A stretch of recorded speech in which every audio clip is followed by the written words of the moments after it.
What would drive a powerful billionaire to vanish from his wife's life just moments before she gave birth, only to come face to face with the son he abandoned 2 decades later, now leading the very company set to destroy his own? Betrayal, buried truths, and a twist no one saw coming. This is not just a story. It's a reckoning. If you're new to the channel, please subscribe, like the video, and tell us where you're watching from in the comments. We'd love to hear from you now. Let's jump into the story.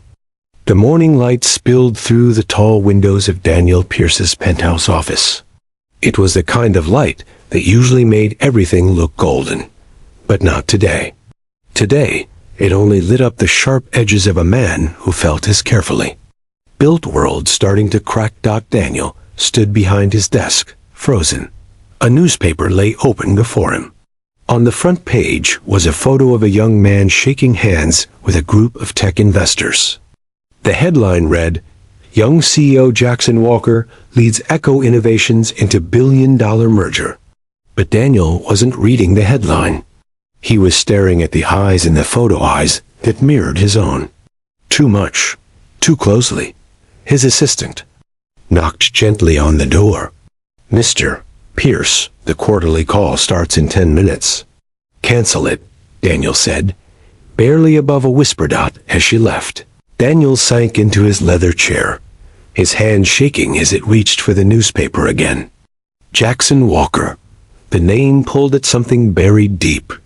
A name he hadn't allowed himself to think about for 20 years. 2 decades earlier, the world had looked very different. Daniel was 32 and already a rising star in the business world. He had charm, sharp instincts, and a growing tech empire. People admired him, feared him. But only one person really knew him. Her name was Lena Walker. She was not famous, not rich, but she was kind and stubborn and had dreams that lit up a room. They met at an art gala, of all places.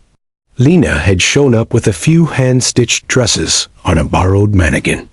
Daniel had walked in, bored and restless, and left. With Lena's phone number and a new fascination, they fell in love quickly. Secretly, Daniel insisted on keeping it quiet. "It's just until the next funding round closes," he said. "Investors won't understand." He always had a reason. Lena always gave him the benefit of the doubt. Months passed. They got married in a quiet courthouse. No ring, no photos. Only promises. Then came the baby. Lena sat alone in the hospital room, her face damp with sweat and tears. The contractions had started fast and strong. The nurses were kind, but her heart was heavy. She had called Daniel 12 times. No answer. She held a small blue blanket in her hands, the first thing she ever sewed for the baby. "He'll come," she whispered, trying to believe it. He promised. A nurse entered, checking the monitors. "The baby's coming, Miss Walker. Are you ready?" Lena nodded through the pain. As the hours passed, the city outside buzzed with excitement. Across town, Daniel stood on a grand stage, presenting Pierce Systems' newest product to investors and press. Cameras flashed. Applause followed. He smiled and answered questions, his mind trained to block out everything else. His phone buzzed in his pocket. He didn't check it. Only after the event, back in his town car, did he glance at the missed calls. A chill ran through him. "Drive to Street Martin's Hospital," he told the driver. He arrived 4 hours too late. The baby was already born. A boy. Lena cradled him gently, her face pale but proud. Daniel walked into the room slowly. He looked at Lena, then at the child. The baby had soft curls and warm brown skin. His fingers curled around Lena's shirt. "His name is Jackson," Lena said softly. "Jackson Walker Pierce." Daniel didn't speak. He didn't smile. He turned to look out the window, where clouds were beginning to gather. "We need to talk," he said finally. Lena's heart sank. He told her about the pressure, the rumors, the investor's fears about his image and her background. He said he'd arranged for a safe apartment in another state, Texas. She could raise the baby there. He'd support them, send money, ensure they wanted for nothing. What are you saying? She asked. I can't be involved. Not right now. You're his father. Daniel closed his eyes. That's what makes this so hard. Then he left. A week later, a courier delivered a thick envelope to Lena's hospital room. Inside was a signed divorce agreement and a check. The number on it made her gasp. It was enough to live comfortably for years. But Lena didn't feel comforted. There was also a handwritten note from Daniel. This is the best way for all of us. I'm sorry. Lena stared at it. She felt her stomach twist. The pain she had endured in childbirth was nothing compared to this. With tears running down her cheeks, she held her son close.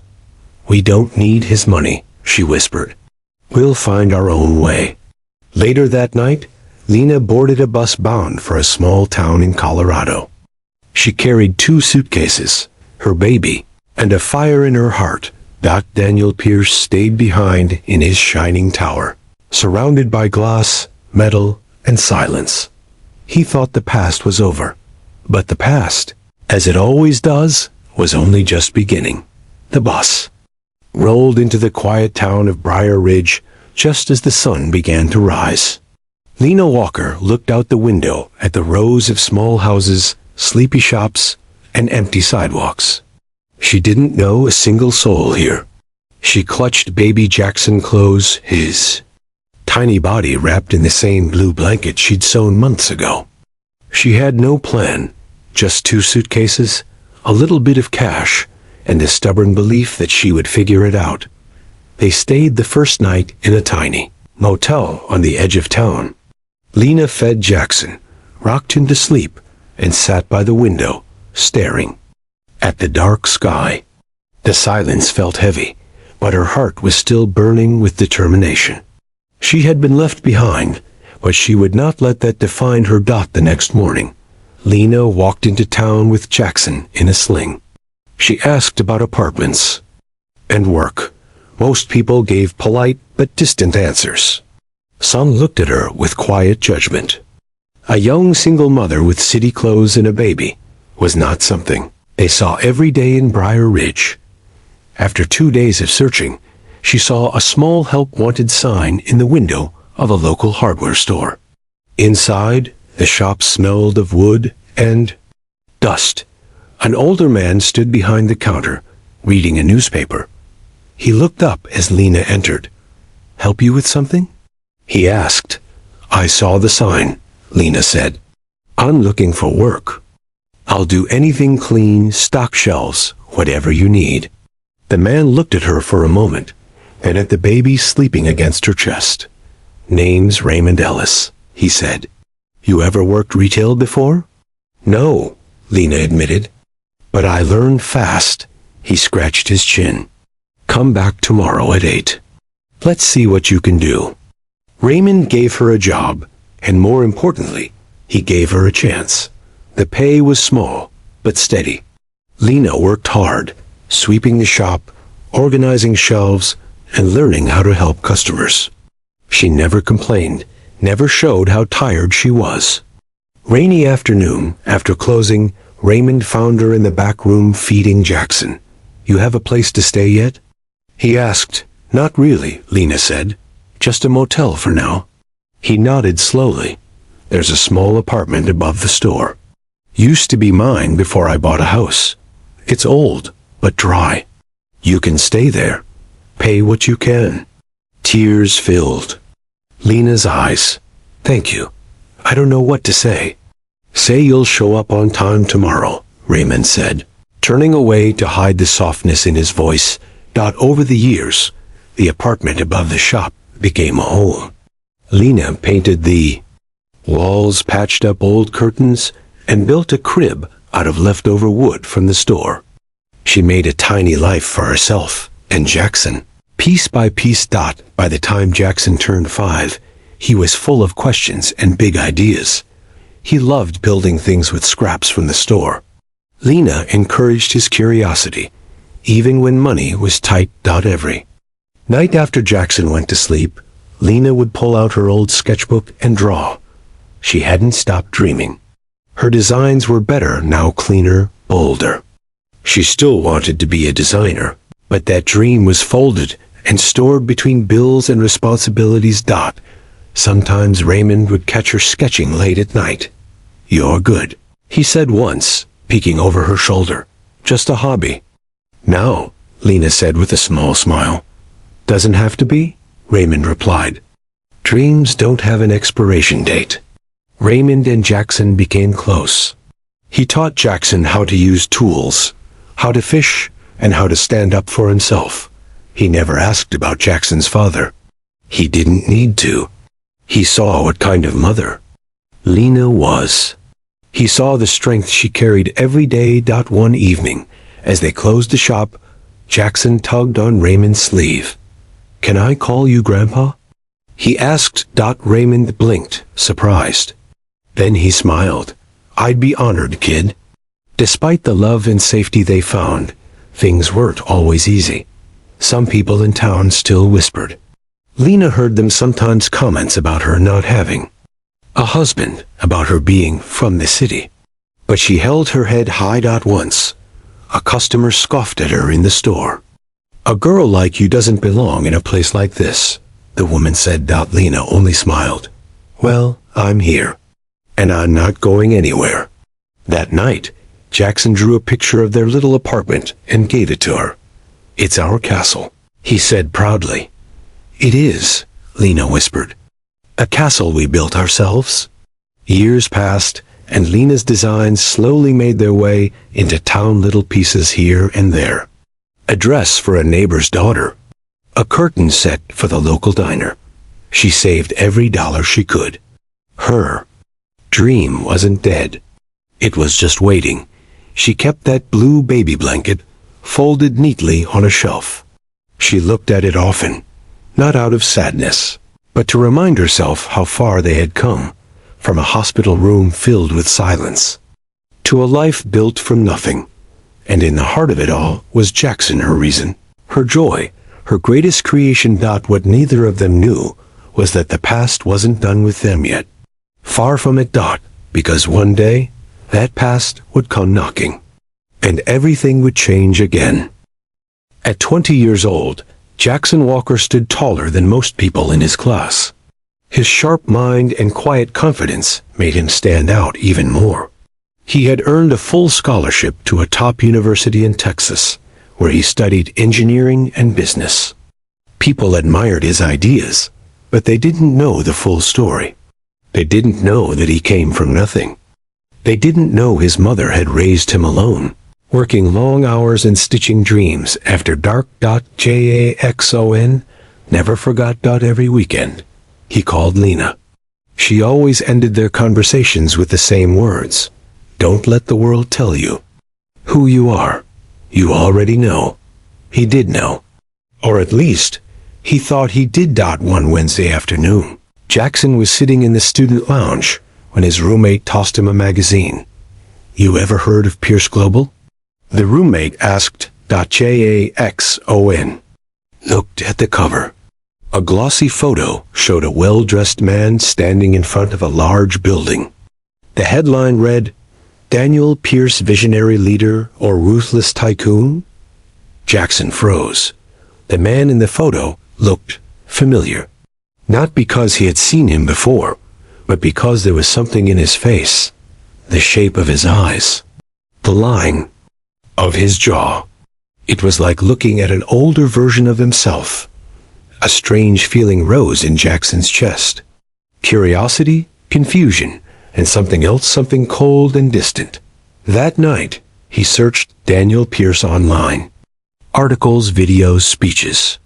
The more he saw, the more the feeling grew. Daniel was powerful, successful, admired. But none of that explained why he felt so strangely connected to him. He remembered a drawer in his mother's old desk. A drawer she kept locked. One summer, when he was 16, he had looked inside. He found a birth certificate, his name, his mother's name, and the father's name. Daniel Pierce. He hadn't understood then. He barely understood now. Jackson didn't ask Lena right away. He waited a few days. Then he called her one evening. "Mom," he said gently, "I need to ask you something." "Please don't be upset." Lena's voice was calm. "Go ahead, my father." "His name is Daniel Pierce, isn't it?" There was silence on the other end. Then a soft sigh. "Yes," she said. "He is." Jackson closed his eyes. "Why didn't you tell me?" "Because it wouldn't have helped you," Lena said. "He chose his career over us. He sent money, but I never used it. You didn't need his name to grow strong. You needed love, stability, honesty. I gave you those." Jackson didn't respond right away. He felt a mix of anger and understanding. His mother had done everything for him, but part of him still needed to know more. "I think I want to meet him," he said at last. Lena didn't argue. "You have every right." A few weeks later, an opportunity arrived. Jackson had been working on a project at school, a design for a low-cost water purification system. His idea caught the attention of a company called Nova Bright, a fast-growing tech firm. They invited him for an internship interview. On the day of the interview, he walked into the tall glass building, feeling nervous but ready. The director of innovation, a woman named Rebecca Tran, welcomed him. "Your idea impressed us," she said with a smile. "We think you'd be a great fit here." During the meeting, Jackson noticed a framed certificate on her shelf. "Nova Bright is supported by Pierce Global," he read aloud. Rebecca nodded. "Yes, Daniel Pierce's firm is one of our largest investors." Jackson felt his stomach twist. So this was it. His path had led him straight into his father's world. Not by design, but by fate. He didn't back away. He accepted the internship. He started work the following month. His ideas were fresh, and the team quickly saw his talent. Soon, he was invited to join a special leadership program for rising stars. The program included a mentorship weekend at Pierce Global headquarters in Austin. Jackson arrived at the event wearing a crisp white shirt and a calm expression. Inside, his heart beat like a drum. He knew Daniel Pierce would be there. And he was. Jackson watched him from across the room. Daniel was shaking hands, smiling for photos, speaking with confidence. Jackson studied every movement, every glance. Finally, their eyes met. For a second, Daniel's smile faltered. He stared at Jackson with a puzzled look, like trying to remember. "A dream." He walked over slowly. "You're one of the interns?" Daniel asked, holding out his hand. "Yes," Jackson replied, shaking it. "You look familiar," Daniel said. "Have we met before?" Jackson held his gaze. "No, not exactly." Daniel tilted his head. "What's your name?" "Jackson Walker." Daniel blinked. For a split second, something in his face cracked. A flash of memory, of recognition, maybe even regret. But then it passed. "Well, Mr. Walker," Daniel said, "I look forward to seeing your work." He turned and walked away. Jackson stood still, his heart racing. That moment had been small, but it had changed everything. The past wasn't done. It was rising slow, steady, and impossible to ignore. 3 weeks after the leadership weekend, Jackson Walker was invited back to Austin, not as an intern, but as a junior consultant for a high-stakes partnership between Nova Bright and Pierce Global. It felt surreal. He hadn't said anything to his mother yet. How could he? How do you tell someone you're working with the man who once walked away from her? Jackson stood in front of the mirror in his hotel room. He adjusted his tie, staring at his reflection. People would see a confident young professional. What they wouldn't see was the storm brewing inside him. He had waited his whole life for this moment. Not just to meet his father, but to be seen, truly seen, not as an employee, not as a stranger, but as the son Daniel Pierce had never looked back on. The meeting room was modern and quiet. Glass walls, white tables, silver chairs. Across the table sat Daniel Pierce, the man who built a business empire and left a family behind to do it. He looked composed, as always, but his eyes told a different story, one that only Jackson noticed. The team from Nova Bright presented their ideas. Jackson remained calm, contributing where needed. Every time he spoke, Daniel watched him a little too long. When the meeting ended, Daniel approached him. "Jackson," he said, his voice lower than usual. "Would you have time for a quick conversation? Just the two of us?" Jackson nodded. "Yes. I think we should talk." They stepped into a smaller conference room. Daniel closed the door behind them. "I did some reading after our last meeting," Daniel began slowly. "Your name, your background. I think you're my son." Jackson didn't flinch. "I am." The words hung in the air. Daniel sat down, running a hand through his hair. "I don't expect forgiveness. I made choices back then, choices that were selfish. I thought I was protecting my career, my future. But I wasn't protecting the people who mattered." Jackson stood still for a moment, then took the seat across from him. "I grew up without you. I watched my mom work every day to give me a good life. She never once said a bad word about you. She's a better person than I ever was," Daniel said quietly. Jackson nodded. "She is." They sat in silence for a few minutes. It wasn't easy. It wasn't comfortable. But it was real. "I don't want anything from you," Jackson said at last. "Not your money, not your name, but I do want something." "What's that?" Daniel asked. "Honesty," Jackson said. "From now on, no more hiding. If we're going to rebuild anything at all, it has to be honest." Daniel met his eyes. "I can do that. I want to do that." Back in Briar Ridge, Lena was surprised when Daniel Pierce showed up at her small shop.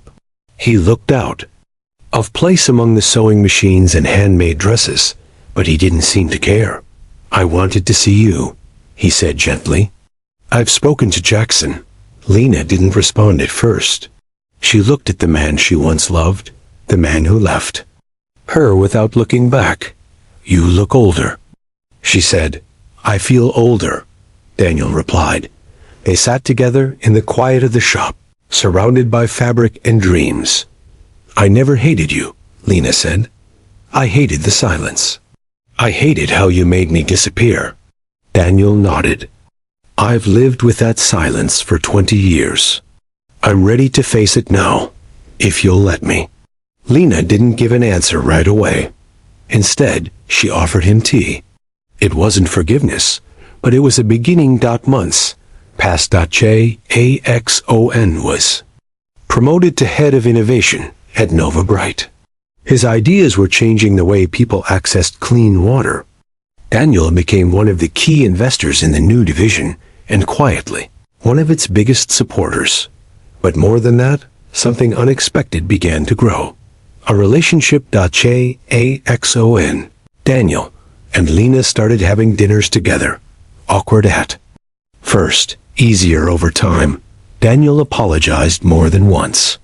Lena didn't always respond, but she listened.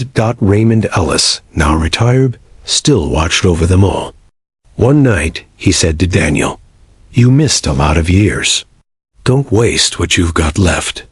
"I don't plan to," Daniel replied. A year later, Nova Bright and Pierce Global launched a new foundation together, focused on helping single parents build businesses. They named it New Roots. At the opening ceremony, Jackson spoke first. "My mother taught me how to be strong," he said. "My grandfather taught me how to build. And life taught me that sometimes healing starts with telling the truth." Then Daniel stepped up to the microphone. "I built an empire," he said, "but I left behind the one thing that mattered most. Today, I stand here not just as a businessman, but as a father, a friend, and a man who's learning how to be better. The room was silent. Then came the applause. After the event, Lena stood with Daniel and Jackson in the courtyard. The sun was setting, casting soft light on everything.